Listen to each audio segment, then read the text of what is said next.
I am further to announce to the House Sri Gadam Prasad Kumar, elected unanimously to the office of the Speaker. Since Sri Gadam Prasad Kumar is the only candidate who filed the nomination, I heartily congratulate Sri Gadam Prasad Kumar and extend my best wishes to him in discharging the functions as the Speaker of the 3rd Telangana Legislative Assembly. Now I request the Honorable Speaker, Sir, Sri Gadam Prasad Kumar Garu to occupy the chair. I am also to request the Honorable Chief Minister Saab and the Leader of the House, the Honorable Deputy Chief Minister Saab, the Honorable Minister for Legislative Affairs, and the floor leaders of all legislature party to conduct him to the chair.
బతాన్ని ఇక్కడ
సభానాయకులు గౌరవ ముఖ్యమంత్రి శ్రీ యనమల రేవంత్ రెడ్డి గారు, గౌరవ ఉప ముఖ్యమంత్రి గారు, మంత్రివర్గ సభ్యులు, ప్రధాన ప్రతిపక్ష పార్టీ సభ్యులు మరియు ఇతర పార్టీల సభ్యులందరికీ నన్ను 3వ శాసనసభకు సభాపతిగా ఏకగ్రీవంగా ఎన్నుకున్నందుకు ముందుగా మనస్ఫూర్తిగా ధన్యవాదాలు తెలుపుతున్నాను.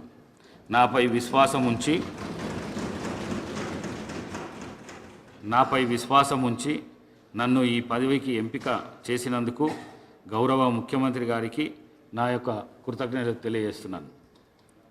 ప్రజాస్వామ్య దేవాలయంగా పరిగణించబడే ఈ శాసనసభలో ప్రజాస్వామ్య స్ఫూర్తి పెంపొందించే విధంగా ప్రజా సమస్యల పరిష్కారం దిశగా ప్రజల ఆశలు ఆకాంక్షలు నెరవేరేలా చర్చలు జరుగుతాయని ఆశిస్తున్నాను. ప్రస్తుతం ఈ సభలో అనేక మంది అనుభవజ్ఞులైన సీనియర్ సభ్యులతో పాటు దాదాపు 57 మంది కొత్తగా ఎన్నికైన సభ్యులు ఉన్నారు. వీరిలో ఉన్నత విద్యావంతులు, సామాజిక సమస్యల పట్ల అవగాహన కలిగిన వారు ఎంతోమంది ఉన్నారు. ప్రజలే కేంద్రంగా జరిగే చర్చలలో వారంతా చురుగ్గా పాల్గొని రాష్ట్ర సర్వతోముఖాభివృద్ధికి అవసరమైన సలహాలు సూచనలు చేస్తారని ఆశిస్తున్నాను. పార్లమెంటరీ ప్రజాస్వామ్యంలో సభాపతి స్థానము అత్యంత కీలకమైనది కాదు, అత్యంత సంక్లిష్టమైనది అని కూడా చెప్పవచ్చు.